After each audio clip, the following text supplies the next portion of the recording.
क्या आप भी वर्ड के डॉक्यूमेंट में पासवर्ड डालना चाहते हैं या प्रोटेक्ट करना चाहते हैं, तो मैं इस वीडियो में वही बताने वाला हूं कि वर्ड के डॉक्यूमेंट में पासवर्ड कैसे डाले जाते हैं। अगर आप हमारे चैनल में नया हैं तो प्लीज़ चैनल को सब्सक्राइब करना मत भूलें, और वीडियो पसंद आए तो वीडियो को लाइक कीजिए, और पसंद नहीं आए तो प्लीज़ वीडियो को डिसलाइक कीजिए। तो वीडियो को स्टार्ट करते हैं। सबसे पहले अपने वर्ड को ओपन कर लीजिए। वर्ड को ओपन करने के बाद टूल बार पे आने पर यहाँ पे आपको प्रोटेक्ट डॉक्यूमेंट पे क्लिक करना है। प्रोटेक्ट डॉक्यूमेंट पे क्लिक करने के बाद इसे क्लिक करना है। इसमें क्लिक करने के बाद इन दोनों ऑप्शनों को चालू कर देना है। उसके बाद यहाँ पे यस पे क्लिक करने के बाद यहाँ पे पासवर्ड डाल देना है, और उसी पासवर्ड को फिर से यहीं पर डालना है।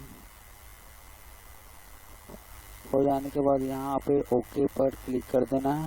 ओके पे क्लिक कर देने के बाद अब देख सकते हैं कि यहाँ पे टाइप भी करेंगे तो कुछ भी नहीं दिखाएगा, और वही यहाँ पे आप स्टॉप करेंगे तो वही पासवर्ड डालेंगे तो अब इस पासवर्ड को स्टॉप करके यहाँ पे टाइप कर सकते हैं।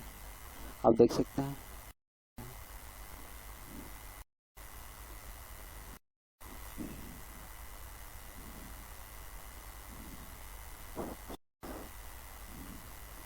अगर वीडियो पसंद आए तो प्लीज़ वीडियो को लाइक कीजिए, और वीडियो पसंद आए तो प्लीज़ वीडियो को डिसलाइक कीजिए, और चैनल को सब्सक्राइब करना मत भूलिए।